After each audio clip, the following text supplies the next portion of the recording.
Elijah Mercer, a 78-year-old black man with trembling hands but an unbreakable gaze, sat behind the wheel of his battered pickup truck on a quiet suburban street. A young white cop, flushed with arrogance, screamed across the windshield, demanding ID. When Elijah calmly refused, the officer's voice grew louder, more vicious, calling for backup, accusing him of impersonating a soldier. Onlookers filmed as Elijah endured the public shaming without flinching.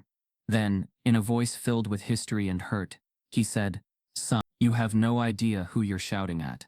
And with that, he reached inside his coat, slow, steady, and deliberate. Gasps echoed as the old man pulled something from his chest pocket, and it wasn't a weapon. Before we deep dive into this interesting story, subscribe to our channel, and tell us where are you watching from. Share in the comments below. Elijah Mercer sat behind the wheel of his battered pickup as dawn's light crept across the quiet cul-de-sac. At 78, his hands were slight and lined, but his eyes, those deep brown eyes, held the weight of a century's worth of battles. The ancient motor coughed as he shifted gears, pulling forward slowly, headed toward the corner post office. That morning felt like any other, but fate had already shifted. From the corner of his eye, Elijah saw flashing lights. The cruiser's siren cracked the morning quiet as it pulled up beside him. Officer Grant Miller, a young cop with a clean badge, stepped out, posture rigid. He wore arrogance like armor, white uniform crisp, chest out, jaw set. Miller's eyes swept over Elijah's body and truck, pausing on the seal bumper sticker and the half-faded metal decal on the rear window. He leaned in. "License and registration," Miller barked.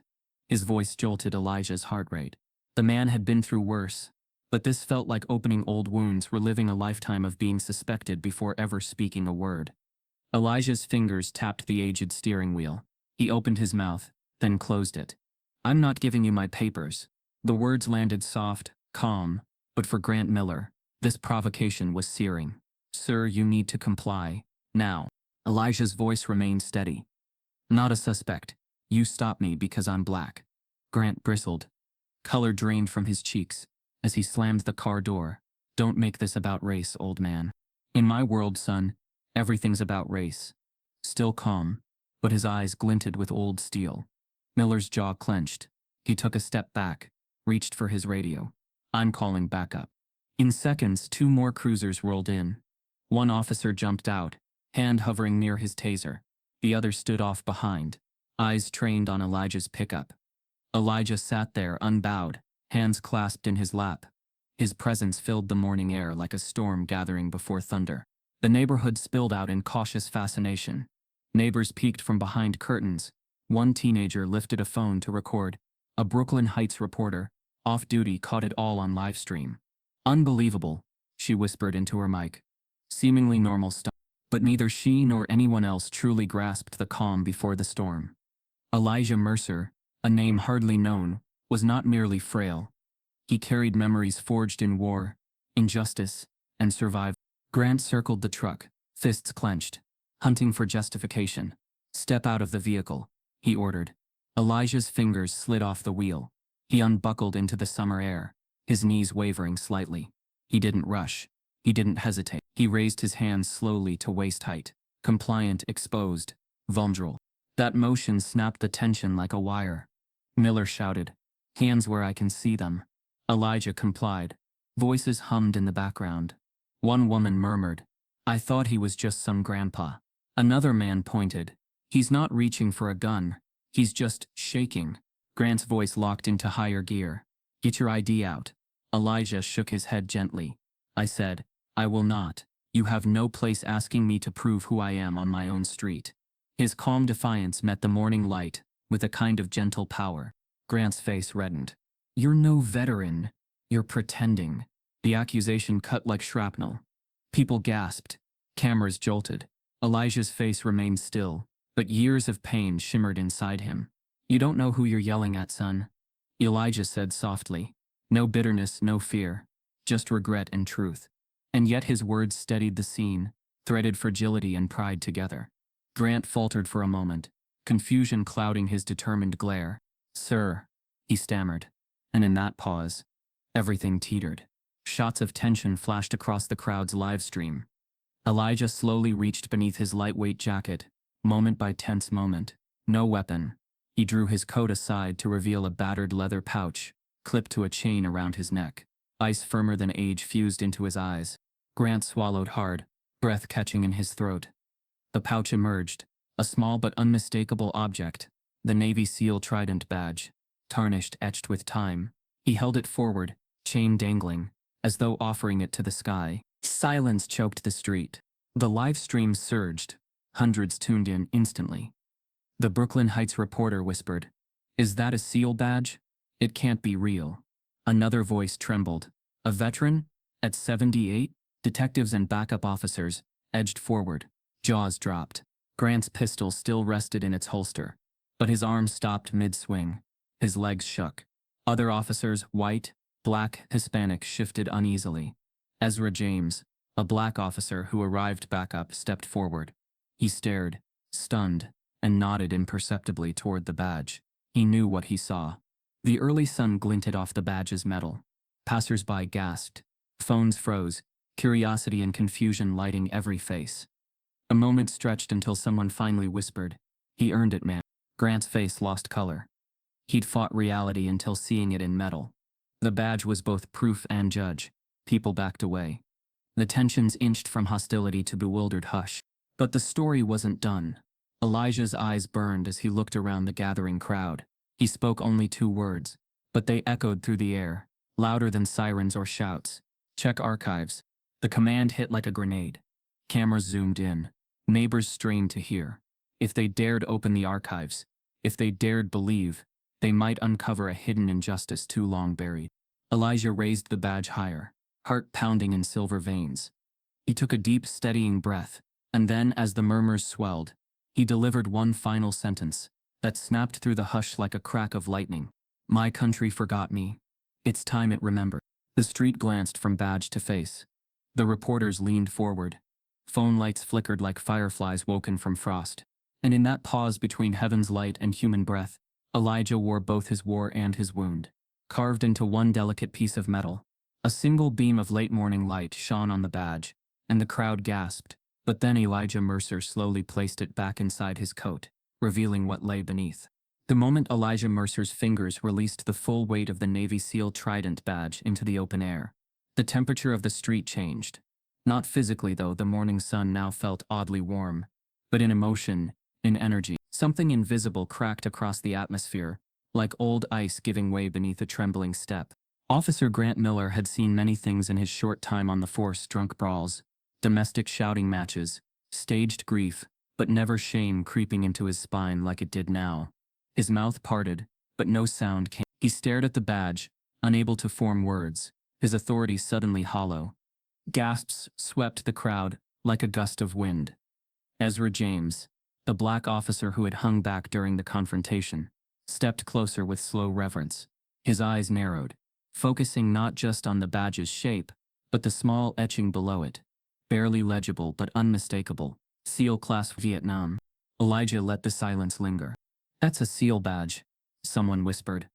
A teenager watching on TikTok repeated it seconds later. Then a woman live streaming across Brooklyn Heights leaned toward her phone and asked the question that would set the internet ablaze. What if he's telling the truth? It didn't take long for the clip to spread. Less than 3 minutes later, the live stream was featured on 3 major social media feeds. Views surged past 10,000.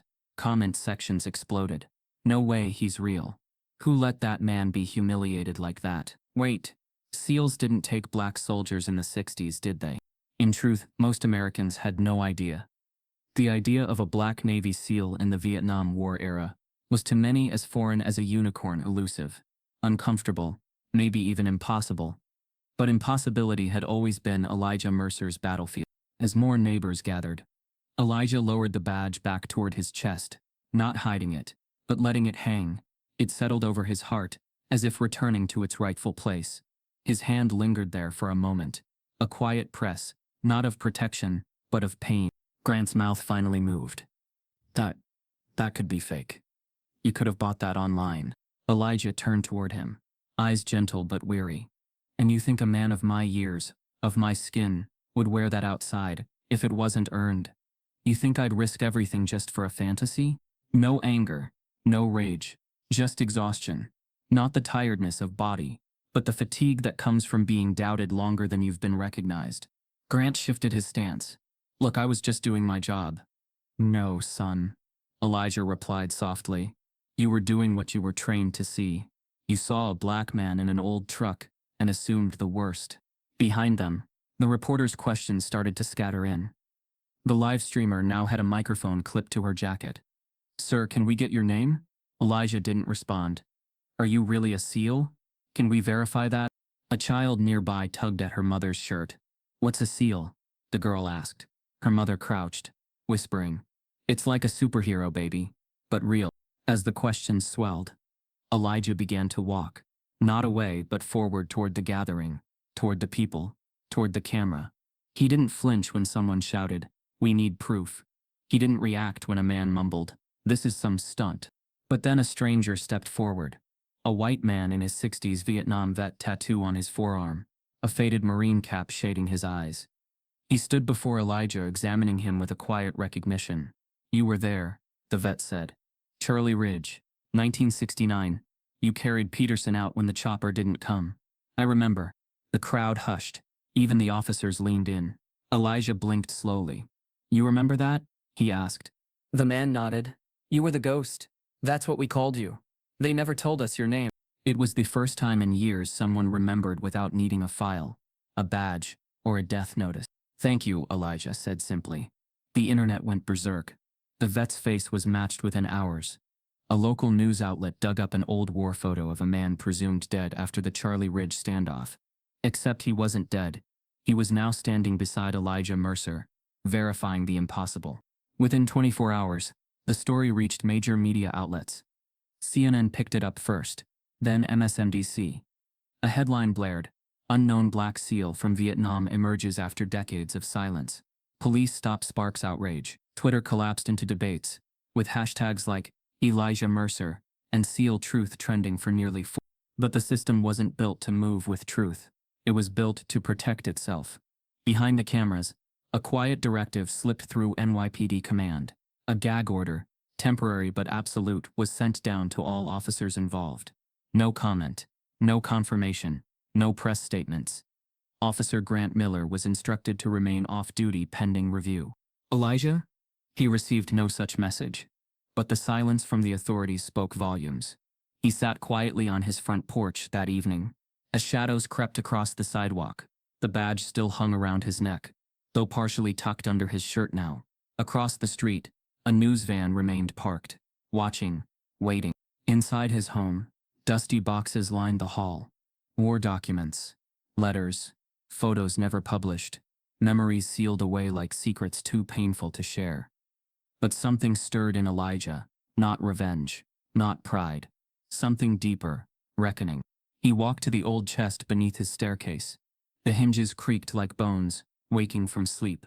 Inside, nestled in a velvet wrap, lay another box, metal, locked untouched since 1983. Inside was everything they had tried to forget. Elijah lifted it gently, staring into his reflection in the brass surface. His voice, barely above a whisper, said to himself, "They're not ready, but I'm tired of waiting." Just as he turned to leave the room, the doorbell rang. A knock followed. Then a second. He opened it slowly, only to find no one there. Instead, on the doormat, sat a plain manila envelope. No return address. Written in black marker. "We know who you are. Stay quiet." Elijah stepped back, staring at the envelope. But when he opened it, a single photograph fell out. An image from Vietnam he'd never seen, with his face missing from it. The envelope lay heavy on Elijah's lap. The photograph inside still trembling between his fingers. An image from the past, but with his face erased. Someone had gone through great lengths to scrub him from history, but they had failed to erase the fire. As the wind outside rustled the magnolia trees lining his porch, Elijah's mind drifted, unwilling, perhaps, but obedient to memory. His thoughts traveled backward, far from Brooklyn, and flashing cameras to a place that burned long before the war, Columbia, South Carolina. Back then, the streets of Columbia breathed thick with humidity and hate. Summer heat turned asphalt into steam, and every child knew which sidewalks were safe, which porches to avoid. and which white men never to make eye contact with. Elijah had been just 12, small for his age, but already weathered by a life that taught him to move quietly and watch everything. He lived in a narrow shotgun house, with peeling paint and creaky steps, alongside his father Lemuel Mercer, a janitor at the local white high school, and a decorated but disregarded veteran of World War II. His mother had passed during childbirth, leaving Lemuel to raise 2 sons with just his hands, his back and his relentless sense of honor. The first time Elijah tasted blood, he was 11. He had wandered into a corner store that welcomed all in lettering, but not in spirit. A white cop, Officer Branham, had spotted him near the candy aisle, claimed he was stealing, and slammed him into a freezer door before dragging him outside. No questions, no explanations, just skin color and assumption. Lemuel didn't scream. He didn't threaten. Instead, he walked Elijah home, cleaned his bleeding mouth, and said, "They're gonna call you many names in this life. Thief, boy, liar. But if you stay upright in your soul, their words won't stick." Then he added, more softly, "You fight fire with fire, and you'll both burn. Fight it with your spine." But spine alone couldn't shield Elijah from the world. His school had torn textbooks from 1953, still bearing white students' names inside the covers. The science room had no lab equipment. The basketball court was cracked, and the water fountain outside leaked rust. Yet, Elijah was curious, drawn to knowledge. He read encyclopedias in the church basement, memorized state maps, and carried a notebook filled with ideas. How to redesign bridges, how atoms work, what is freedom, really? But while Elijah built dreams in silence, the world outside was being dismantled in flames. Churches that held civil rights meetings mysteriously caught fire. Black homes were bombed, and in April of that year, when Dr. King was assassinated, Elijah saw his father cry for the first time. Not weep, just one tear, like a drop of molten iron sliding down a stone face. That same week, Elijah's older brother Rufus, 2 years his senior and headstrong like a bull, was arrested for inciting a disturbance after refusing to step off a whites-only sidewalk. The cops claimed he shoved a white woman. There was no evidence, but evidence wasn't required for boys like Rufus. They came at night. 2 cruisers. No sirens. Doors banging. Lemuel tried to reason. They shoved him aside. Elijah watched from behind the curtains as his brother was yanked down the steps, shouting, "I didn't do nothing. Daddy, don't let them." And then silence. For weeks, Rufus remained in jail. The family couldn't afford a lawyer. The public defender barely looked them in the eye. When the charges were dropped due to inconsistencies, Rufus was returned broken, spirit cracked, teeth missing, wrists scarred. That night, Elijah sat on the back porch beside his father. He asked, "Why didn't anyone help us? Why didn't they see he was telling the truth?" Lemuel took a slow drag from his cigarette, then stubbed it out against the railing. "Because our truth ain't loud enough yet, and their ears ain't tuned to hear it." Those words burrowed deep. Elijah didn't cry that night. But something inside him shifted.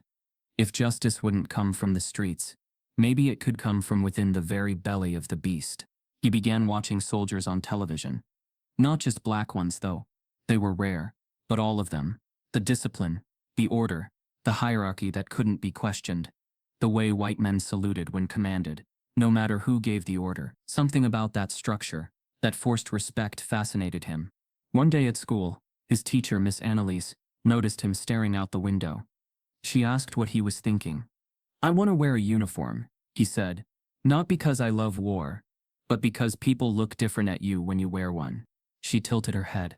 "You want to be a soldier?" "No," Elijah replied. "I want to be the kind of man they can't ignore."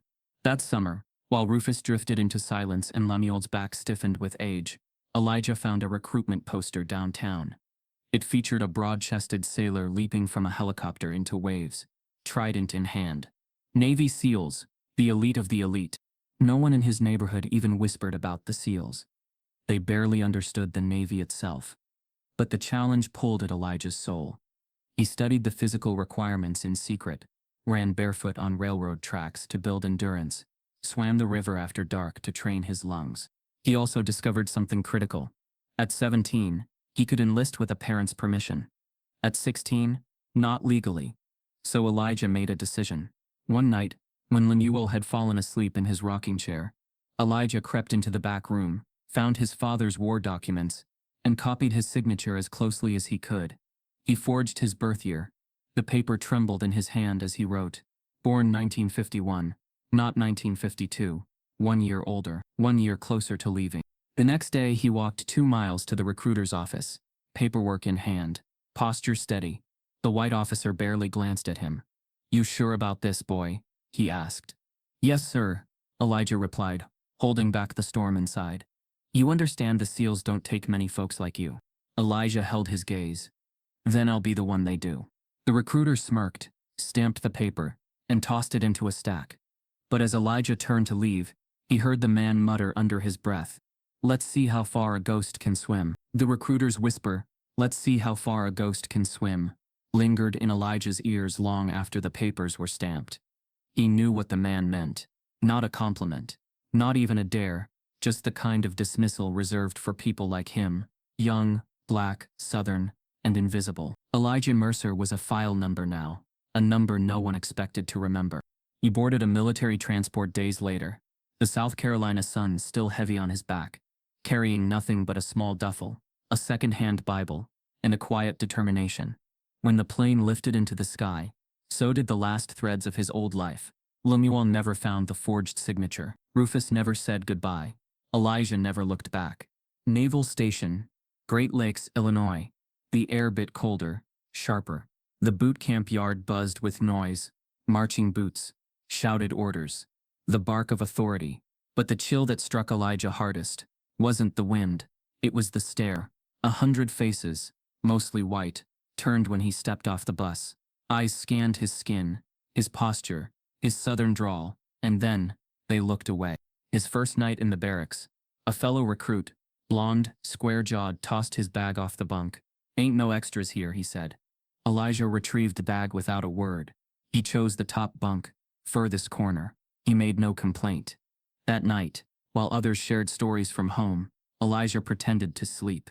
No one asked his name. No one even noticed when he stopped speaking. The days blurred into punishment. Training wasn't just grueling. It was personal.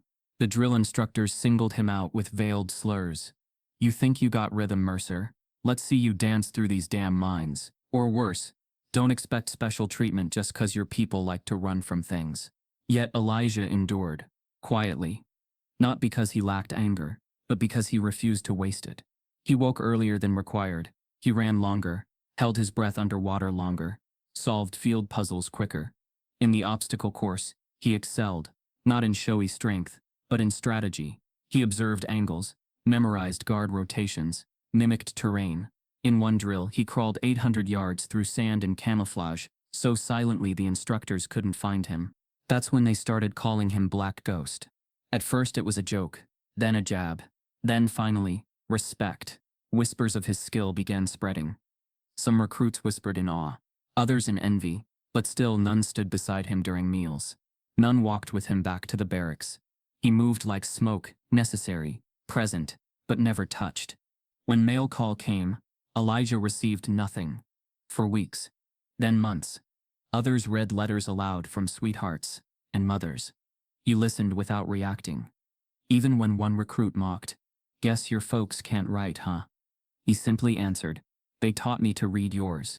But racism wasn't just verbal, it was tactical. During a night navigation drill, someone switched the batteries in Elijah's compass. He nearly missed the checkpoint. Another time, sand was poured into his rucksack before a 10-mile march. No one confessed. No one investigated. The message was clear: you're not supposed to be here. But Elijah remained unshaken. He trained with surgical focus, transforming pain into precision. His superiors began to notice. Chief Petty Officer Langston, an older black instructor long hardened by the system, pulled him aside one night. "You really aiming for Bud S?" he asked, referring to the brutal basic underwater demolition SEAL program. Elijah nodded. Langston stared at him. "You know what you're walking into? Ain't many of us wearing that trident. And even fewer survive with their soul intact." "I'm not doing this to survive," Elijah said. "I'm doing it to make sure my brother's not forgotten. And that no man like him ever walks into jail while guilty men sleep in peace." Langston didn't respond for a long moment. Then he said, "Then I hope you swim better than you bleed." Out of 120 recruits in Elijah's cycle, Only 9 were selected to attempt SEAL qualification. Elijah Mercer was the only black name on that list.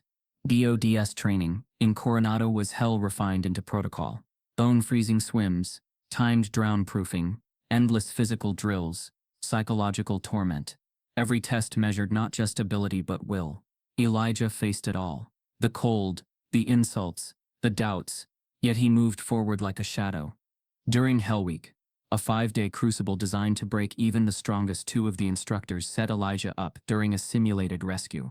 They sent him in blind, altered the map and left him exposed. He found his target anyway, carried the 200-pound wounded dummy over a mile of beach, and completed the task 2 minutes faster than regulation. Not because he was faster, because he refused to lose. One instructor, watching from the dune, murmured, "That ghost doesn't quit." Elijah didn't smile. He didn't cheer. He just returned to his cot, soaked, aching, and still alone. Not one letter. Not one handshake. His achievement was met with silence. When final qualifications came, Elijah stood before the review board, half in shadow, half in light. A commander read his results aloud. Mercer, Elijah, passed all SEAL criteria. Tactical edge, exceptional. Physical durability, high. Unit cohesion. The man hesitated. Non-existent.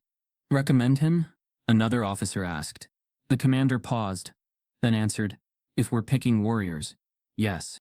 That day, Elijah Mercer became one of the first black men in U.S. history to earn the Navy SEAL Trident. But it came at a price. His bunk remained untouched. No fellow SEAL invited him to drink. The camaraderie that bonded men into brothers bypassed him entirely. He was skilled, feared, even quietly admired, but never embraced. One night, returning to his quarters, he found his locker slightly ajar. Inside, his Bible had been shredded, each page stabbed with a pin. A note stuck to the side: "Ghosts don't pray." Elijah folded the note and burned it without a word. Then, weeks later, a sealed envelope arrived, military marked. Inside was a top-secret briefing, classified deployment. No name, no return address, just coordinates, timelines, and a single instruction: "Come alone. Do not alert your unit. SEAL directive, Tier 0 operation, Vietnam." Elijah stared at the envelope, then up at the dark sea stretching beyond the barracks. He had just earned the badge, but now, the mission smelled like betrayal. Elijah sat on the edge of his bunk, the sealed envelope still gripped in his hands like a fuse waiting for fire. The briefing was sparse: coordinates, gear list, and a 3-word instruction stamped in bold: "Come alone, confidential." He had earned his trident barely 6 weeks prior, but there was no congratulations, no ceremony, no formal integration into a SEAL team. This mission, shadowed in secrecy, felt less like a deployment and more like a disappearance. He arrived in Vietnam under cover of night, flown in on an unmarked cargo plane that touched down just long enough for him to disembark. A local operative handed him a single satchel and pointed toward the jungle's edge, without a word. No unit, no radio check, no support. The terrain swallowed him whole. For days, Elijah moved through the dense green chaos with the caution of a man who trusted nothing, not even his own breath. His assignment was vague: recon and extraction of classified personnel believed to be pinned near the Laos border. The humidity wrapped his lungs in wet cloth. Every leaf crackled like a threat. Every footfall could mean discovery. On day 4, Elijah encountered Lieutenant Sam Whitaker, a wounded white SEAL, slumped against a banyan tree, blood oozing from a shoulder wound. Whitaker, barely conscious, snapped awake at Elijah's approach and reached for his sidearm, only lowering it when he saw the trident on Elijah's neck. "You're the one they sent?" Whitaker coughed, disbelief curling around the pain in his voice. "They sent no one else," Elijah replied. Elijah dressed Whitaker's wound without ceremony. The lieutenant winced, then sneered. "Figures. Leave the white guys for dead, and send a quota to clean up the mess." Elijah paused but said nothing. The comment wasn't new. It wasn't even creative. Just familiar rote wrapped in military uniform. The moment lingered bitterly between them, as Elijah hoisted Whitaker's body onto his shoulders. The mission parameters made one thing clear: no extractions were authorized. Elijah could either leave the man and make it out alive, or carry deadweight through hostile territory, risking both of their lives. Still, he walked, through bamboo thickets, leech-infested marshes, and under the echo of distant gunfire.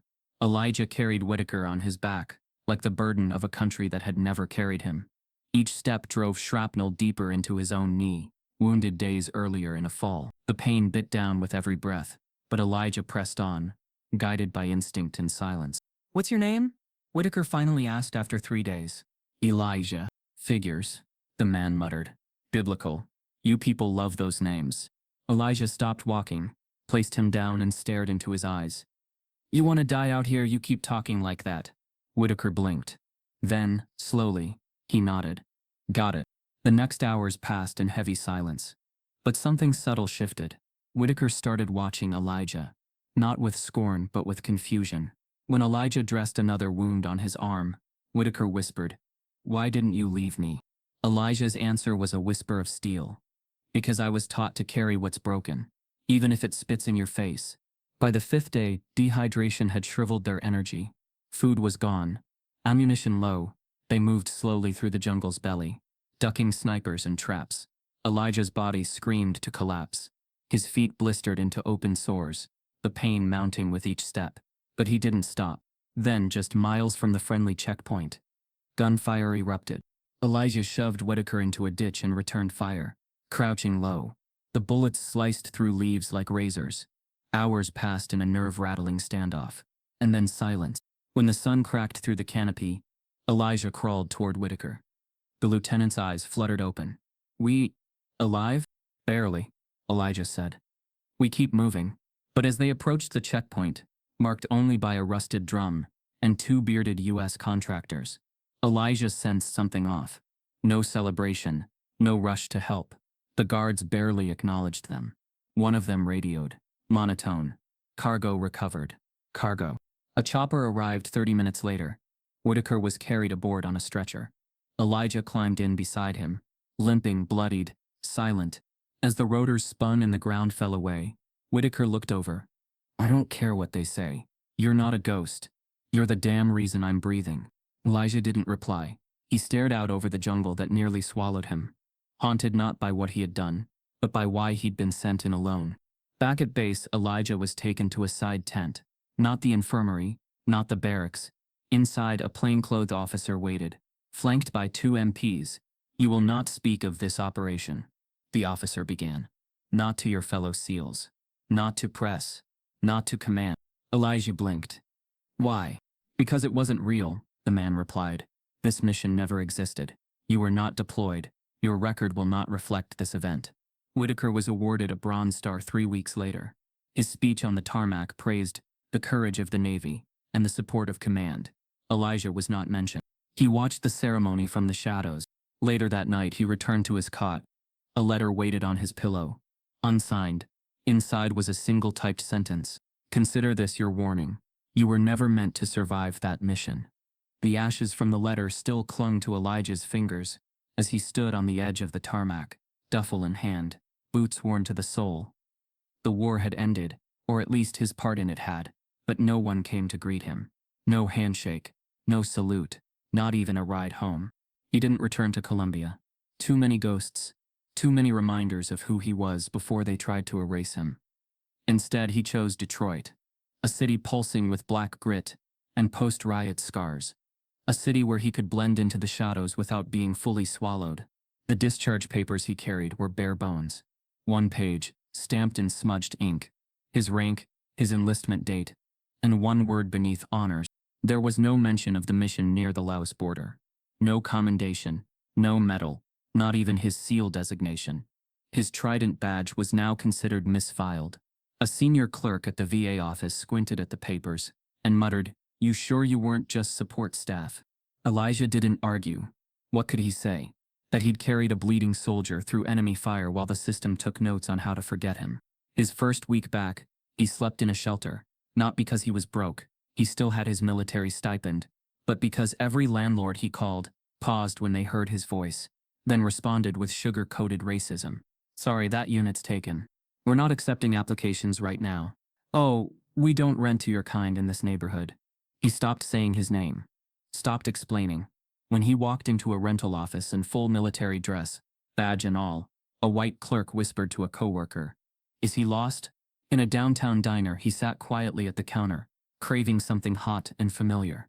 The waitress glanced at his uniform, then asked, "Are you real military or surplus costume?" Elijah looked up, face calm. "Does it make a difference?" She walked away. At a job fair, his resume was passed over like a flyer on a windshield. A manager from a security firm looked at his file, saw SEAL training, and smirked. "We usually reserve those positions for more qualified personnel." Elijah stared at him. "Qualified?" The man shrugged. "Let's just say, our clients prefer a certain look." Beneath the calm, something twisted in Elijah's chest. Not rage. He had no energy for rage anymore. It was something quieter, something colder. One afternoon, he visited the local VA hospital. His knee ached from the jungle march, the untreated infection still flaring. The intake nurse barely looked up. "Discharge documents?" He handed them over. She skimmed, then frowned. "No medals? No combat classification? Are you sure you were deployed?" "I'm sure." She raised an eyebrow. "Well, we'll add you to the evaluation list. Could be a few months." "I served 6 years. And you'll wait 6 months," she said without blinking. He left without signing the form. That night, Elijah wandered through a row of broken buildings downtown. His reflection caught in a shattered window. A war hero mistaken for a vagabond. He sat on a bus bench, silent, invisible. A child pointed at him from inside the bus window and asked her mother, "Is that man homeless?" The mother glanced once and replied, "No, sweetie. He's just nothing." Elijah didn't flinch. He simply stared ahead. He was used to being mistaken for less than. But this time, the world had forgotten he was anything at all. Weeks passed. He moved into a boarding house run by an old black woman named Miss Darlene, who didn't ask for papers, only rent on time, and no trouble. She placed him in a second-floor room that smelled of mothballs and pipe smoke. The radiator hissed at night. He liked it. It sounded like breathing. One morning, Miss Darlene handed him a yellow envelope. No return address, no postage, just his name, Elijah Mercer, in careful handwriting. He stared at it for a long moment, slowly opened the flap. Inside was a letter, faded ink, lines crooked from an unsteady hand. "They never found me, brother. I disappeared like they wanted me to. But I watched you. I know what you did in that jungle. I saw how they tried to break you. You didn't let them. We both wore the badge, but only one of us still carries it. If you're reading this, it means they're still trying to erase us. But I found something they buried. A file they thought no one would dig for. You need to see it. Come to New Orleans. Ask for Blue House 19. And come alone." There was no signature, but Elijah knew who it was. Marcus Flint Delroy, a SEAL from Elijah's earliest days of training, one of the few who treated him like more than an outlier. They had run drills together, practiced silent infiltration through enemy terrain. Flint had vanished in 1972. Rumors claimed he'd deserted. Others said he died in Cambodia. No body, no file, no memorial. But now, years later, Flint had surfaced. With evidence. Elijah folded the letter and slipped it into his Bible. Not for safekeeping, but for sanctity. It was the first time in years someone had reminded him of who he was before silence became survival. He packed a small bag, took one look at the trident badge, now hidden in a sock drawer, hesitated, then placed it gently atop his folded shirt. As he closed the door behind him, Miss Darlene called up the stairs. "You going somewhere, Mr. Mercer?" He paused. "Yes, ma'am." She squinted. "Trouble?" He gave her a tired smile. "No, ma'am. Just truth." Elijah stepped outside, unaware that across the street, a man sat in a parked car, snapping photos, and one of those photos had already been sent to a Pentagon inbox labeled Operation Erase. The bus ride to New Orleans rattled Elijah's bones, but not his purpose. He sat by the window, fingers grazing the envelope that led him here. On his lap rested the trident badge, wrapped in a handkerchief like a fragile heirloom. He hadn't worn it publicly in years. He didn't need to. It wasn't for proof anymore. It was a reminder of what they took, and what he refused to give away. The address was easy enough. Blue House 19. A pale 2-story shotgun home tucked between weather-beaten brick buildings, and vines clinging to window frames, like memories. A wind chime made from empty bullet casings tinkled above the door. Elijah knocked once, waited, knocked again. A rustle. Then silence. He turned to leave when the door creaked open. Standing there, smaller than Elijah remembered, but with the same haunted eyes, was Marcus Flint Delroy. His hair had gone silver, his right arm stiff at the elbow, and his jaw twisted slightly to one side, a remnant perhaps of the wounds no record ever acknowledged. "Elijah," he said quietly. "You made it." Inside, the house smelled of damp wood, stale coffee, and gun oil. Flint moved slowly, leading Elijah to a small study where manila folders and dog-eared files blanketed a desk. In the center, a sealed, brittle envelope, labeled OP 2014, Seal Tier 0 Debrief, unauthorized copy. Flint sat down, pushed the file forward. "They told me you abandoned Whitaker, said you left him to die. That's what they put in the record." Elijah didn't speak, he just stared. "I didn't believe it," Flint said. "Not for a second. So I started digging. Found a guy who owed me a favor in Langley. He pulled this." Flint tapped the envelope. "It's not just your mission they erased, Eli. They rewrote it." Elijah opened the file. His eyes scanned rows of text. Mercer, Elijah A. Operation 2014, Tier 0. Status: unauthorized. Field report failed. Allegation: dereliction of duty. Abandonment of unit. Recommendation: redaction from public record. Seal trident to be retained for symbolic continuity. At the bottom was a signature that made Elijah's stomach turn. General Winston R. Mott. Elijah looked up. "He was my commanding officer." Flint nodded. "And the architect of the cover-up. You were never meant to come back, and when you did, they erased you anyway. The only reason Whitaker lived is because of you, and they used his survival to bury your existence." A pulse throbbed in Elijah's jaw. "Why?" Flint leaned back. "Because a black SEAL surviving a suicide mission and saving a white officer didn't fit the narrative. You became proof of their cruelty. They couldn't court-martial a hero, so they made you disappear." The words sank deep, but not with surprise. Elijah had suspected for years, but seeing it in writing, in official ink, turned suspicion into something heavier. Vindication laced with fury. "I need to bring this forward," Elijah said. "They'll kill it," Flint replied. "Bury it deeper. Then I'll find someone who won't let them." Flint paused, then reached into a drawer. "I thought you'd say that." He handed Elijah a torn newspaper clipping, featuring a sharp-eyed woman with braided hair and a clenched fist held at chest height. The caption read, "Amara Bell, the past has teeth. She's a journalist. Young, but fierce. Her father was in Nam. Wrote a piece on erased veterans 2 years ago. No one would run it, so she started her own paper." Elijah took the clipping, nodded. The next morning he caught a ride north. Brooklyn. Amara Bell's office was a converted church basement, with cracked pews, stacks of folders, and walls covered in timelines. She looked up as Elijah entered, eyes narrowing, then widening. "You're the guy from the SEAL video." "I'm more than a video," Elijah said. "I've got something they buried." He slid the folder across the desk. Amara read in silence. Her fingers trembled. This is everything. "They framed me," Elijah said softly, "and they're still watching." Amara nodded, then stood and locked the door. Over the next week, they worked in secret. Amara cross-checking names, verifying records, building a case, but the story lacked one thing: outside credibility. They needed a second voice. That's when Elijah remembered someone. Calvin Poe, a white Vietnam vet who lost both legs in Cambodia.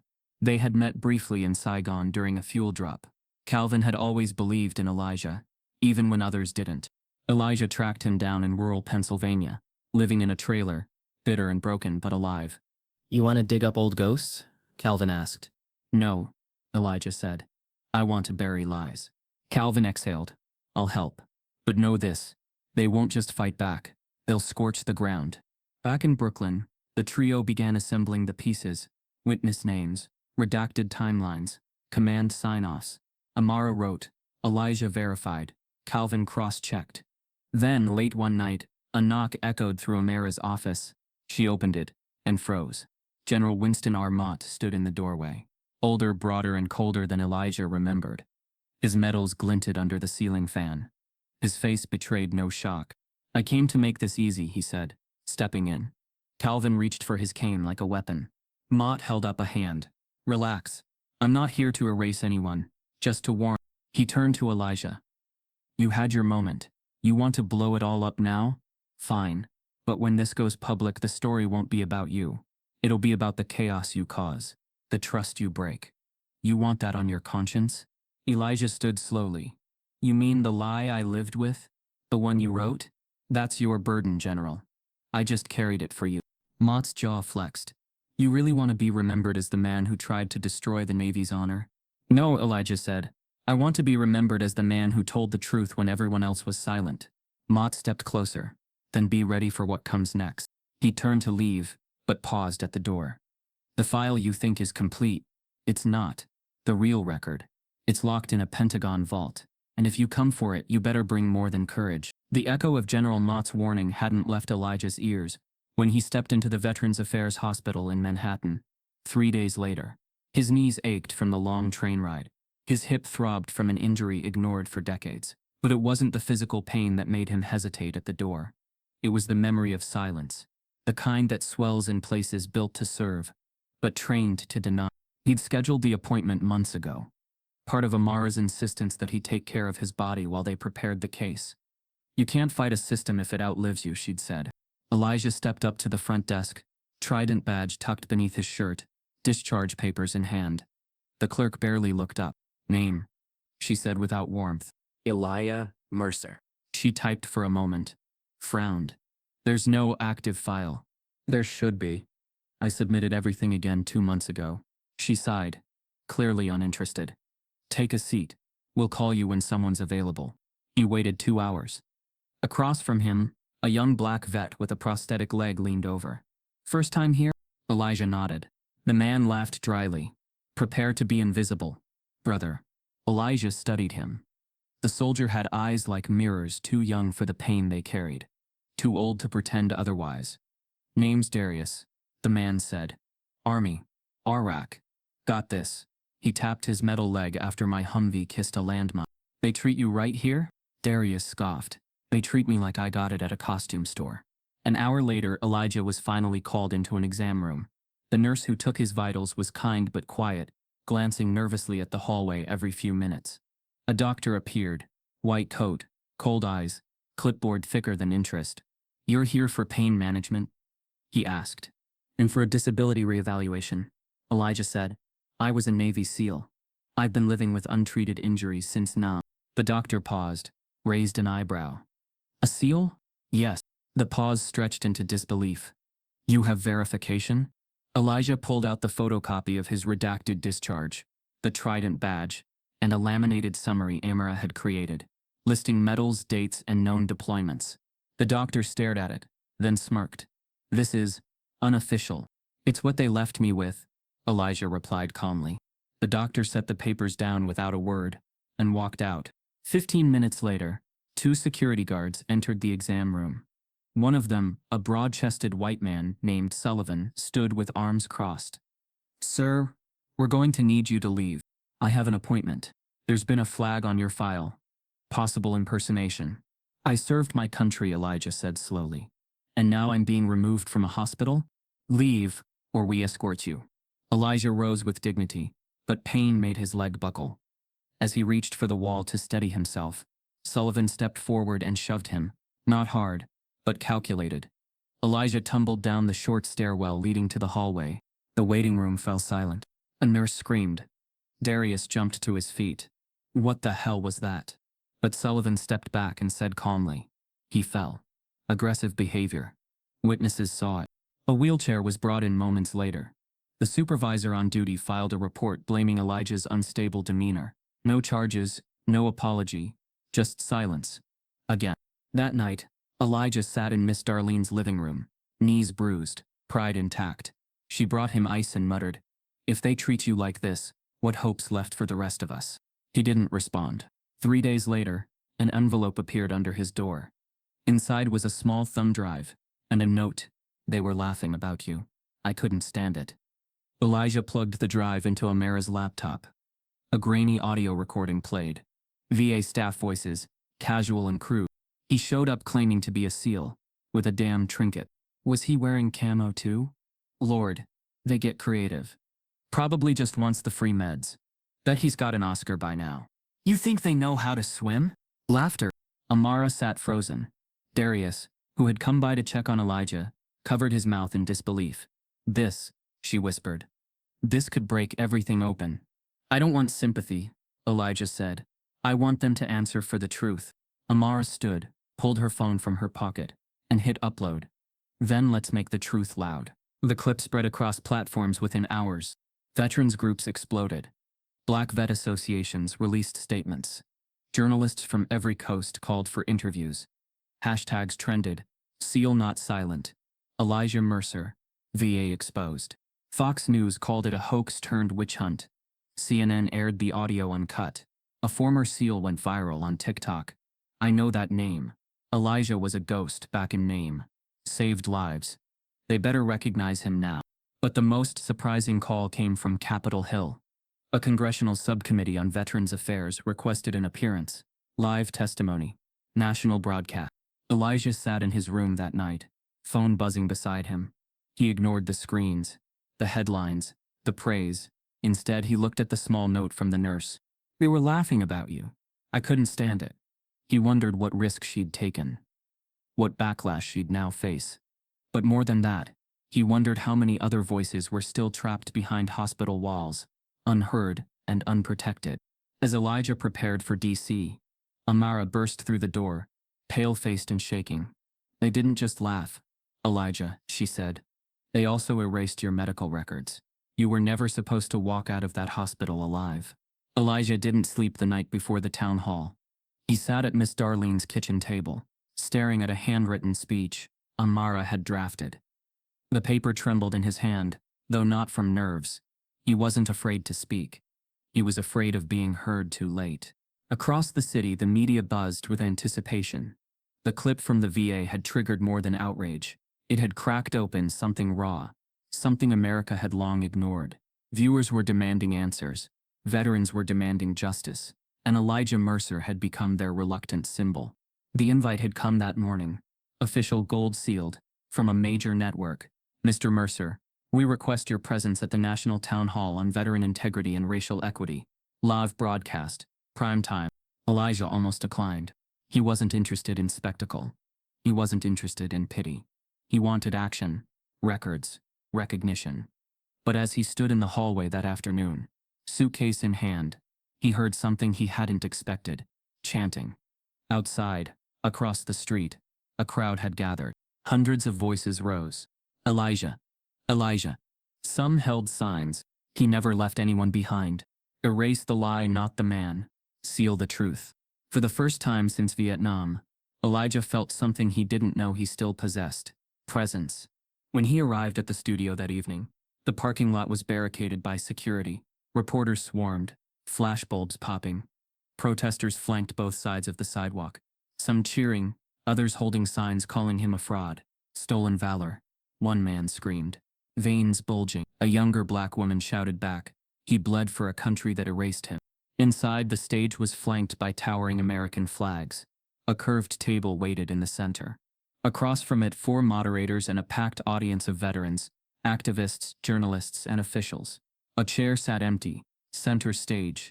Backstage, Elijah paced in silence. You sure about this? Amara asked softly. No, he said, but I'm tired of being sure and silent. The producer tapped her headset. He's up? The lights dimmed. Applause began. Not thunderous, hesitant at first. But it grew, row by row. A name began to rise again. Elijah! Elijah! He stepped into the spotlight slowly, cane in hand. The weight of a nation's denial rested on his shoulders, but he walked straight toward it. The moderator welcomed him, offered a seat. Elijah declined. He stood. A hush blanketed the auditorium. I'm not here for applause, he began, voice rough but firm. And I'm not here for vengeance. I came because too many names like mine were written in pencil and erased before we got to speak. He paused, eyes scanning the crowd, cameras panned in tight. His fingers trembled slightly, not from fear but from the truth boiling behind his ribs. I served. I bled. I saved men who wouldn't shake my hand. And when I came home, they told me I had imagined it all. But you can't erase pain. You can't redact dignity. You can try. God knows they did. But dignity returns. It always returns. A murmur rose, soft, emotional. Elijah continued. They said I abandoned my unit, but I carried a man on my back through 3 days of enemy fire. They said I wasn't a SEAL, but I still have the bruises. I still hear the water, and every time I stand, my bones remind me that ghosts don't disappear. They wait. He turned to face the audience directly. They tried to make me a ghost, but I'm still here. Suddenly from the back of the room, a voice rose, hoarse, emotional. I was there. The crowd turned. A white man, late 70s, walked slowly to the microphone, cane shaking. I was on that mission. Vietnam. Charlie Ridge. I watched this man save Lieutenant Whitaker with his bare hands. I was ordered to shut my mouth for decades. But I can't anymore. He saved us all. Gasps filled the room. Elijah's hands clenched the podium. The man pointed directly at him. You carried my best friend out of that jungle, Mercer. He died years later, but he always said your name. The moderators whispered rapidly into their headsets. One leaned into the mic. Sir, may we verify your identity? Name's Douglas Marlowe. Former SEAL. Class 12. I still have the patch. He pulled a tattered badge from his coat. The crowd erupted. Elijah exhaled, jaw trembling. Amara wiped tears from her eyes. In the green room, and across the internet, the moment went viral in real time. Elijah told the truth. He saved us all. The town hall wrapped with a standing ovation. Even critics rose, some reluctantly, some in tears. Elijah didn't smile. He simply nodded. One time, that was enough. Backstage, a staffer rushed over with a trembling hand. Mr. Mercer, you need to see this. She held up a tablet. On screen, a live feed. Breaking. Congressional Committee to open hearing on military racial erasure. Elijah Mercer to be first witness. Amara grinned. You're going to the Hill. Elijah didn't celebrate. He looked out the window instead at the crowd, the night, the flag now lowered, but still visible. Then it begins, he whispered.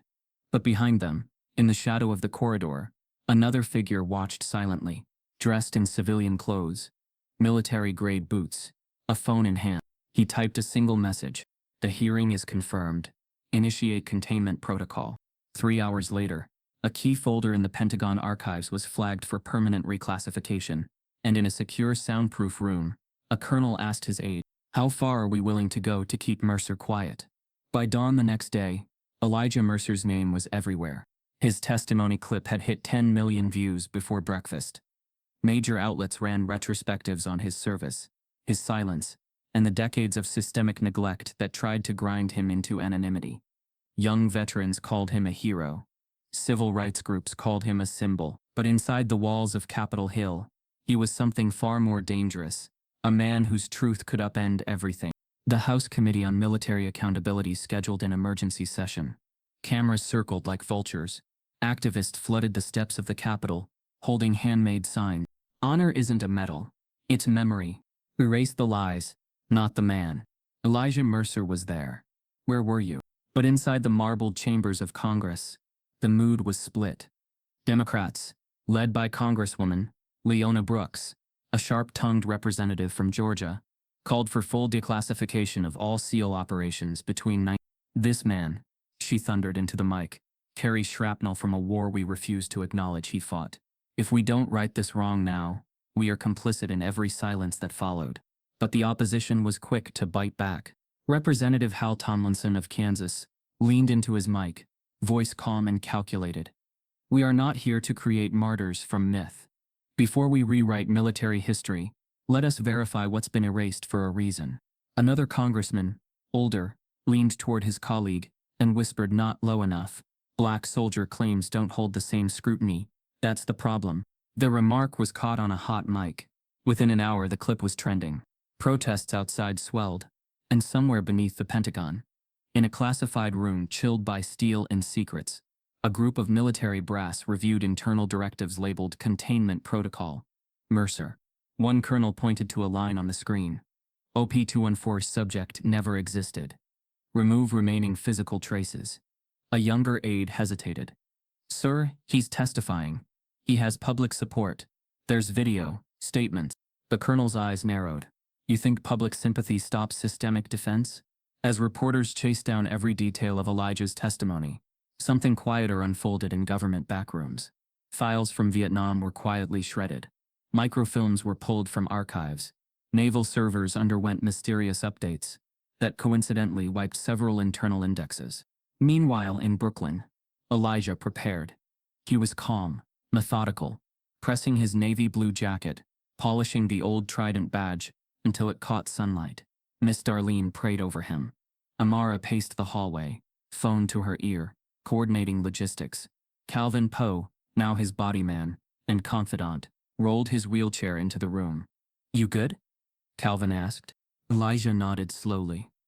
"As I'll ever be." Amara handed him a white envelope. Inside, a formal subpoena stamped with the congressional seal. It was official. His moment before the nation's highest platform had arrived. The car was scheduled for 10. By 9:20, Elijah stood in front of the mirror, adjusting his collar. His fingers shook slightly, not from fear but from weight. The weight of knowing this wasn't just about him. It was about every soldier scrubbed from history, every black name silenced beneath bureaucracy. He looked over at Calvin. "If something happens to me today, don't," Calvin said. "Don't say that." "I'm not being dramatic," Elijah replied. "I'm being prepared." "You think they'll come for you?" "They already did. They just missed." At 9:55 they stepped outside. The car, a black government vehicle, was waiting at the curb. Cameras flanked the sidewalk. Protesters applauded as he appeared. "He's our truth," one woman yelled. "He is history," another shouted. Elijah raised one hand in acknowledgement. But as he stepped toward the curb, something shifted. The ground seemed to tip sideways beneath him. He staggered once, twice. Amara rushed forward. "Elijah?" His face went pale. His lips parted to speak, but no words came. His knees buckled. He collapsed on the sidewalk. Gasps erupted. Someone screamed. Reporters dropped cameras to run. Calvin shouted his name. Amara knelt beside him, pressing her fingers to his pulse. "Elijah!" she cried. "Stay with me. Stay with me." Paramedics were called. The car's driver radioed for medical emergency clearance. Protesters watched, in stunned silence. Some prayed. Others recorded. The man who stood for forgotten warriors now lay unconscious beneath the very flag he'd once saluted with pride and pain. As they loaded Elijah into the ambulance, Amara turned toward the driver. "This wasn't stress," she said. "He was fine." The driver nodded solemnly. "I think someone knew he was coming." Back in D.C., as Congress convened for the hearing, the chairwoman tapped her mic and announced, "Elijah Mercer is en route and will join us shortly. Until then, we proceed." But in a secured intelligence office 3 blocks away, an analyst reviewed an intercepted message. Subject: Mercer. Status en route. Interference confirmed. ETA unknown. Contingency options active. In the hospital's dim hallway, Amara opened Elijah's file bag, looking for ID, and found something else, a sealed envelope, labeled in Elijah's handwriting. "If I don't make it." The hospital room was too quiet. Monitors beeped gently as Elijah Mercer lay under thin sheets, his skin pale against the dull blue of the mattress. Tubes fed his veins. An oxygen line traced over his lip. His eyes had not yet opened, but his fingers twitched, clenching memories even in unconsciousness. Amara sat nearby, the sealed envelope in her lap. If I don't make it, she hadn't opened it. Not yet. Not while hope lingered. Beside her, Calvin muttered prayers under his breath, gripping Elijah's worn Bible like a talisman. Outside, security patrolled the hospital. Reporters hovered near the lobby, kept at bay by guards and silence. Inside, the weight of history pressed down like gravity. On the second day of Elijah's unconsciousness, the threats arrived. The first was a plain envelope slipped beneath his hospital door. "Stop this parade, or we'll bury the truth with you." The second came hours later, hand-delivered to Amara by an unmarked courier. A small black box, unsealed. Calvin saw it first. He didn't flinch. He simply said, "They're scared." Amara took a photo, documented everything, and turned the box over to federal protection. The agents didn't look surprised. That night, as Amara sat in the hospital's chapel, the door creaked open. She turned. A tall man in a military-pressed suit stepped inside. Late 50s, posture rigid, medals adorning his chest like a resume of survival. "Ms. Bell," he said, voice low. "I'm Senator Raymond Tull. Army, 101st Airborne. Vietnam." Amara stood cautiously. What are you doing here? I served with General Mott, he said. We weren't close, but we both know how this game is played. She folded her arms. This isn't a game, Tull nodded. No. But it is a system, and systems protect themselves. He sat slowly, placing a small folder on the pew beside her. Elijah's testimony will damage more than records. It will unravel decades of military confidence, public trust, funding. Good, Amara said sharply. Truth does that, Tull exhaled. Look, I don't deny his story. Hell, I believe him. I saw the clip. That man is steel. But there's another way to honor him. Quietly, dignified. He pushed the folder toward her. Full benefits. A ceremony. Medal of Honor. Retroactive promotion. And a financial settlement. Undisclosed. Enough to secure his legacy. His family. His name. She stared at the folder, not touching it. What's the catch? No hearing, he replied. No open trial. No full investigation. Silence stretched. Amara glanced toward the hallway, where Elijah's monitors still pulsed. Then back at Tull. You want him to disappear with a flag and a check? I want to protect what's left of the institution he served, Tull said. And protect him from what happens if the system decides he's too dangerous to honor. Amara's voice tightened. You came here thinking I'd say yes? I came here because I believe you care more about his safety than his spotlight. He stood. I'll give you 24 hours. The offer is real. And it's the last one he'll get. He left quietly. That night, Amara opened Elijah's sealed envelope. Inside, a single handwritten note. If I don't make it to that hearing, tell them I still stood. Whether they saw me or not. Tell them I was not invisible. Not anymore. No silence. No sellout. My honor ain't for sale. The next morning, Elijah woke, barely speaking, eyes blinking against the light. Amara leaned close. You're okay. His voice was raspy. Did I miss it? She nodded slowly. Yes, but Congress is still calling. He tried to sit up. Calvin helped him. Amara told him about the bullet, about the threats, about Tull's offer. Elijah didn't flinch. I won't take it, but it could protect you, she argued.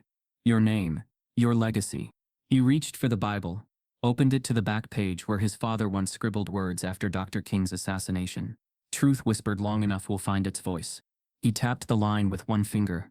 If I disappear now, it won't be because I was tired. It'll be because they were louder.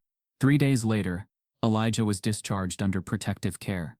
When the black van pulled up outside Miss Darlene's house, Amara handed him the subpoena again, reissued. He opened it slowly, exhaled.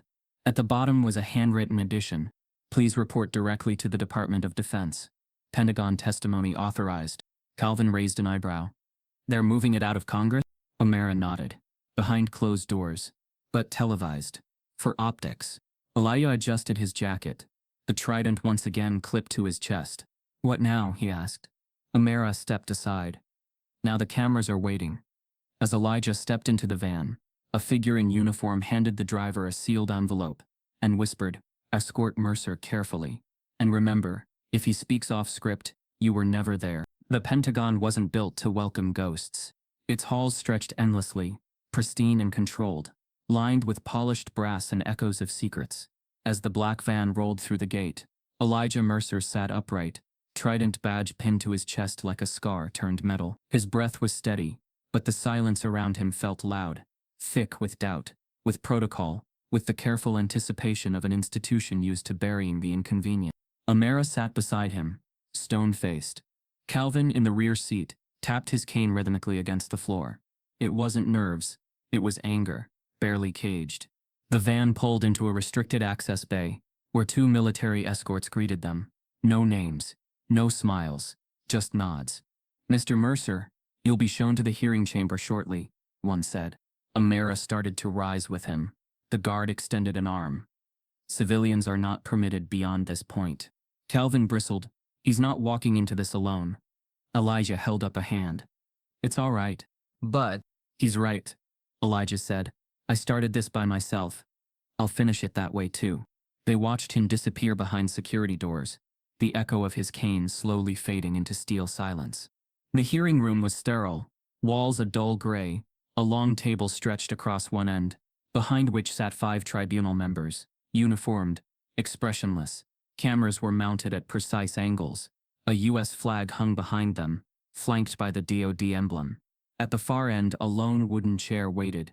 Elijah entered slowly, each step deliberate.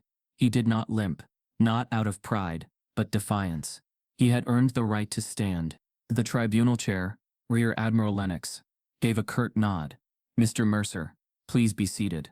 He did. Another officer, Colonel Ingrid Mathers, sharp-eyed, detached, read from a prepared statement. "We are convened under Article 7 of the Veterans Integrity Review to examine the legitimacy of your service claims, the integrity of your discharge, and the nature of the allegations made by and against you." She glanced up. "Do you understand?" "I do," Elijah replied. Lennox leaned forward. "Before we proceed, state your name, rank, and military affiliation." "Elijah A. Mercer, Petty Officer First Class, United States Navy, SEAL Team, though not officially recorded." One officer scribbled notes. "Mr. Mercer," Lennox continued, "we have reviewed your discharge papers. They indicate no commendations, no combat deployment, and no affiliation with SEAL operations. Would you like to challenge that record?" "I would," Elijah said, "because it's a lie." Gasps didn't echo in the room. Just the tap of a pen, the soft whir of a camera lens adjusting. Colonel Mathers opened a file. "Your name appears nowhere in Operation 214's official roster." "Why?" "Because I wasn't supposed to survive it," Elijah replied. "And when I did, they made sure to erase my existence rather than rewrite their mistake." A third tribunal member, General Thurston, older, tight-jawed, tilted his head. "And what proof do you offer today?" Elijah reached into his folder, pulling out 3 items. First, he placed his original Trident badge on the table. Time-worn, scratched, but unmistakable. Second, a hand-drawn field map, annotated in red ink, showing the exact path he took during the Charlie Ridge mission, a path no outsider could have known. Third, a single yellowed page, with the faded signature of Lieutenant Sam Whitaker, the SEAL he carried out of the jungle. The page included a handwritten note. "He saved my life. If he never gets a medal, at least give him the truth." The room went still. Lennox leaned in. "This is Whitaker's handwriting?" "It is," Elijah confirmed. "He died 2 years ago. But that page he gave me that the week before he passed." General Thurston nodded slowly. "How do we know this isn't fabricated?" Elijah pointed to the signature line. "Check the ink." He signed it with a V-mail pen. Navy issue. Whitaker never wrote letters with anything else. Colonel Mathers flipped through her packet, visibly thrown off. Lennox studied him for a moment. Why now? Why come forward after all this time? Elijah straightened in his seat. "Because I finally realized silence is violence," he said. "And I've been silent long enough. For every time I was called a fake, for every hospital that turned me away, for every file they shredded, I carried it, alone. But this weight wasn't mine to carry. It belongs to every man and woman who gave more than the country was willing to remember." The tribunal was quiet. Then Mathers spoke again. "And what would you have us do, Mr. Mercer?" "Start by saying my name, officially," he replied. "Then restore what you erased. And after that, make sure no one else ever has to prove they mattered." General Thurston set down his pen. "You understand we can't make decisions on emotion." Elijah met his eyes. "Then make them on fact. I lived it. I bled for it. And I refuse to die forgotten." The tribunal chair conferred quietly with the others. A minute passed, then another. The silence was not tense. It was suffocating. Finally, Lennox cleared his throat. "We will recess to deliberate further. Mr. Mercer, you are dismissed pending decision." As Elijah stood, camera still rolling, a ripple of movement passed through the tribunal. For the first time, they didn't just see a file. They saw a man. Elijah nodded once. "Thank you." He turned to leave. As he reached the exit, a staffer hurried to the tribunal. "Sir, the feed's still broadcasting." Lennox's face stiffened. "Cut it." Too late. Across the country, viewers had seen every word. And in a nearby monitoring room, a uniformed officer whispered into a secured line. "We have a problem. He didn't just testify. He became the evidence." Backstage, Elijah received a text from Amira. "They just ordered a vote, and someone tried to block it." The vote came 72 hours after Elijah Mercer left the Pentagon. In that time, the nation held its breath. News anchors replayed his words. "Silence is violence." Old veterans wept on live television. School teachers printed his testimony for their history classes, and in dozens of cities, marches rose, peaceful, proud, and insistent. The Department of Defense, under public and congressional pressure, convened a final review panel. The outcome was unanimous. Elijah Mercer was awarded a posthumous Bronze Star for exceptional valor under fire, for saving a fellow SEAL under hostile conditions, and for enduring a legacy of systemic erasure with dignity and honor. Posthumous. Elijah was still alive. But the military, ever careful, declared the award as if it were being given to a memory, not a man who still breathed, still walked. He accepted it anyway. At the official ceremony held at Arlington National Cemetery, not for burial but for symbolism, Elijah stood in full uniform. The trident badge glinted against his chest like a blade, returned to its rightful sheath. His name, once erased from rosters, now echoed through loudspeakers. Rear Admiral Lennox, the same man who had once questioned his record, read the citation aloud. His voice cracked only once. Elijah stepped forward to receive the medal. The applause that followed didn't just honor him. It mourned those who never got the chance. Afterward, standing alone beneath the towering white monuments, Elijah wept. But not for himself. He wept for Private James Howerton, who died with a rifle in one hand and a dishonorable discharge in the other. For Nurse Etta Carroll, who stitched up Marines in Nam, while the Army refused to give her a rank. For the unknown black faces lost in classified jungles, their medals hidden, their names reduced to initials or redacted lines. He wept because truth, even when delivered, often arrived too late to save the hearts it broke. Back in Brooklyn, a movement surged. A school was renamed, the Elijah A. Mercer Institute of Integrity and Leadership. Students painted murals of him carrying a wounded man through jungle terrain. Across the country, 2 more schools followed. Then a library. Then a bridge. And finally, in Coronado, California, the home of SEAL training, his bronze likeness was installed at the entrance to the Hall of Honor. A plaque beneath it read, "He stood when silence was easier." Elijah A. Mercer. SEAL. Witness. Warrior. Veterans from across eras came to pay respects. Some left medals at the statue's base. Others left letters. But not all reactions were solemn. Outside the hall, a small crowd of protesters gathered on the day of the unveiling. One man held a sign, "You don't rewrite history with guilt." Another, "Real SEALs bleed red, white and blue, not shame." The security presence was quiet but visible. Elijah didn't respond to them. He stood beside his statue, pressed 2 fingers to the bronze boot, and whispered, "For the ones who never came home."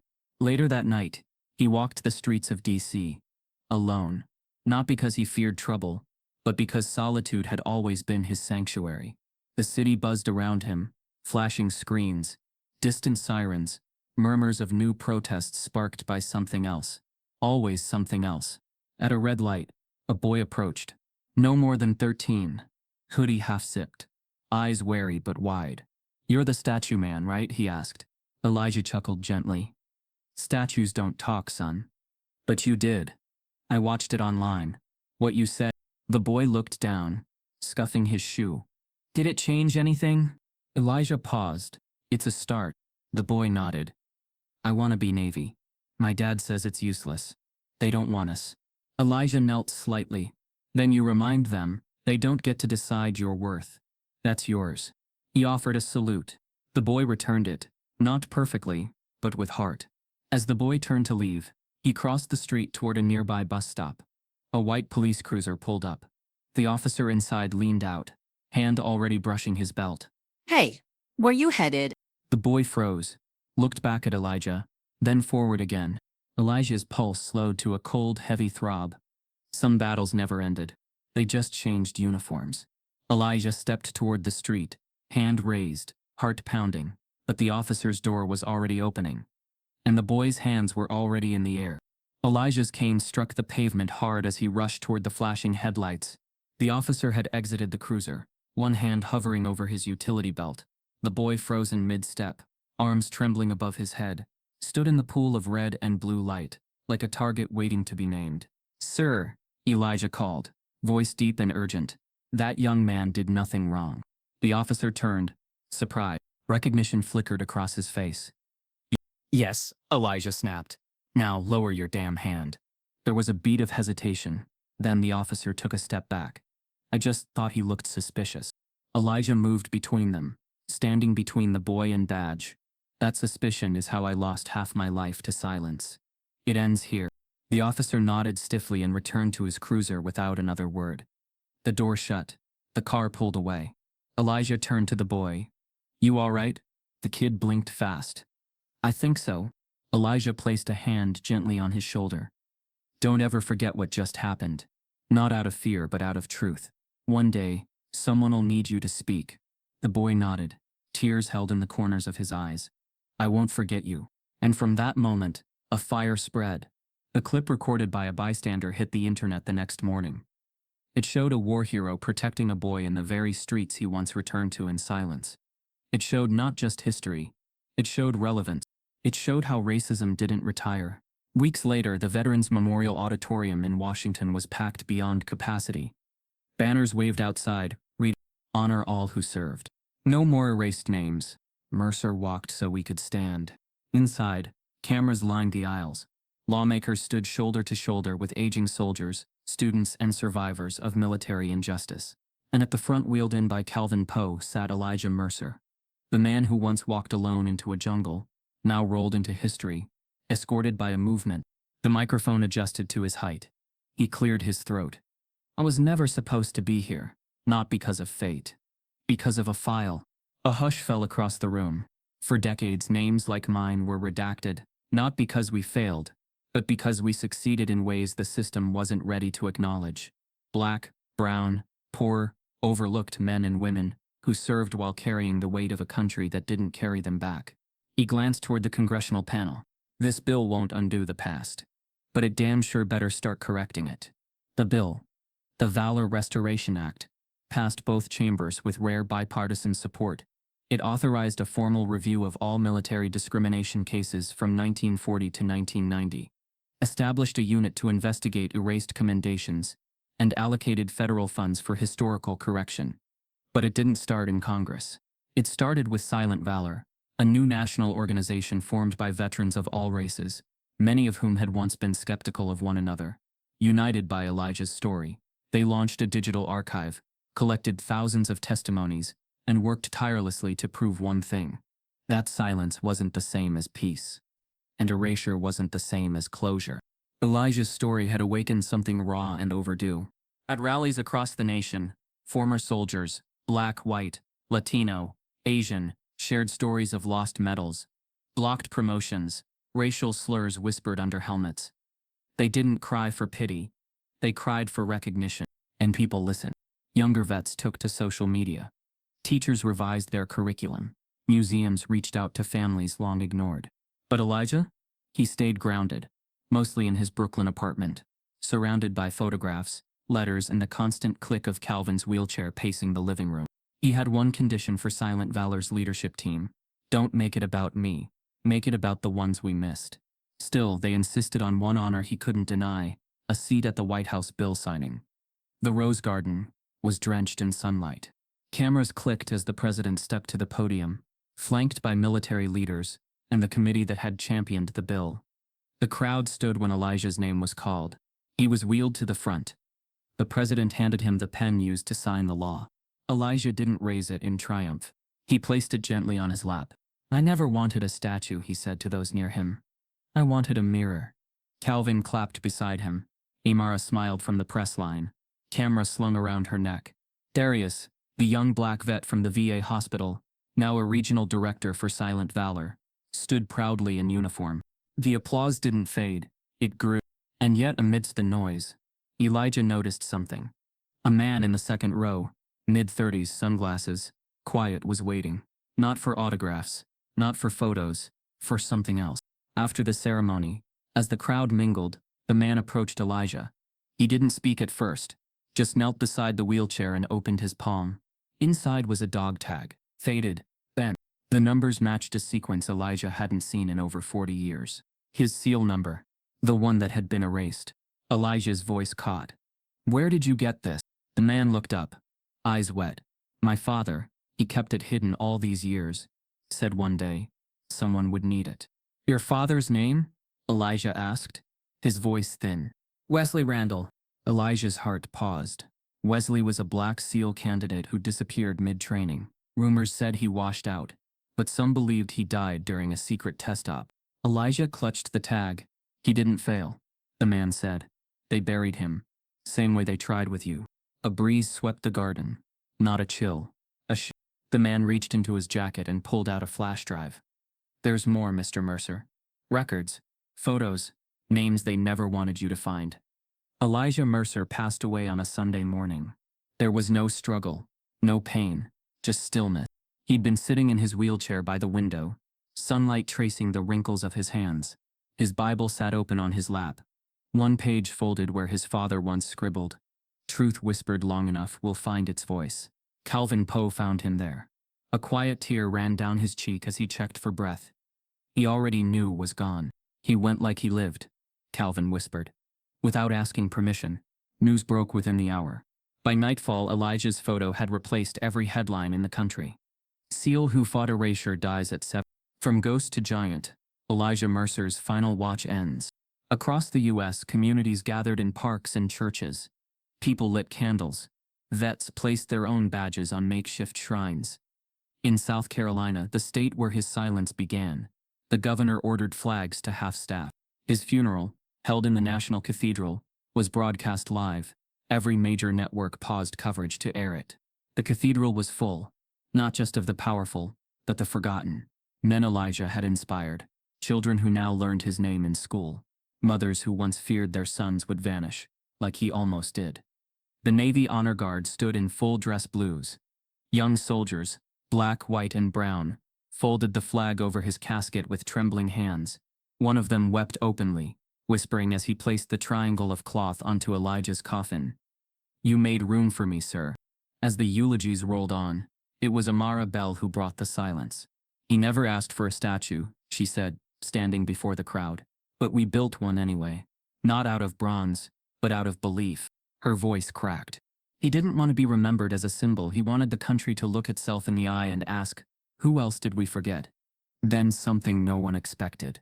From the far end of the cathedral aisle, a figure stepped forward. Police blues, silver badge, head bowed. It was Officer Grant Miller, the young cop who years earlier had screamed at Elijah in the middle of a Brooklyn street, accusing him of faking a life he'd earned in blood. He walked to the casket slowly, each step echoing through the hushed cathedral. From his jacket he removed a Navy Commendation Medal. His grandfather's. He placed it gently atop the flag. I yelled at a man I didn't understand, Miller said, voice shaking, because I hadn't learned yet that law without truth is just authority in costume. He turned to the crowd. This medal was given to someone for following orders. I'm giving it now to someone who taught me to question the ones that matter. No applause. Just silence. Thick. Real. Holy. Weeks later, the museum opened in Brooklyn. The invisible hero. Carved in steel above the door, the phrase echoed what Elijah had always been, present but unseen. Inside, the exhibits chronicled not just his life, but the erased lives he fought to honor. A dark corridor traced his SEAL mission, ending at a wall of names, soldiers whose honors had been delayed, denied, or destroyed. Another exhibit displayed his cane, his trident, and the letter Amara had once opened. If I don't make it. Children pressed their hands against the glass. Veterans stood still. In a corner alcove, a digital archive allowed families to search forgotten relatives, linking them to documents once hidden by silence. It was part memorial, part reckoning. Outside, a bronze sculpture of Elijah seated in his wheelchair looked out across the courtyard, facing a line of flagpoles. Beneath it, the inscription, he walked where others feared. He spoke when others stayed silent. He stood, not for medals but for memory. Calvin visited the statue weekly, sometimes with Amara, sometimes alone. He'd sit quietly beside it, whispering stories or questions to the bronze figure, as if Elijah might still answer. One afternoon, a school group arrived. Among them was a young boy, no older than. He lingered by the statue, then saluted. His teacher asked why. Because he looked like me, the boy said, and still made it. In the closing scene of Elijah's story, cameras pan over the memorial, over the faces of the young and the old. Voices echo in soft narration. Amara's voice. He didn't break the system, but he cracked it just enough to let truth through. Calvin's voice. He never needed their approval, just their honesty. Miller's voice. I wear my badge differently now. Because I learned that some men are the law, but others are justice. And then, the camera focuses on the statue once more. A teen walks up, hoodie pulled low, eyes sharp. He stares at the bronze figure, salutes, then turns to cross the street. From the corner, a cruiser rolls up. An officer leans out, eyes hidden behind mirrored glasses. His hand grazes his belt. The teen pauses. The camera zooms in. The cop opens the door, then steps forward and says softly, "You knew Mercer?" The teen nods.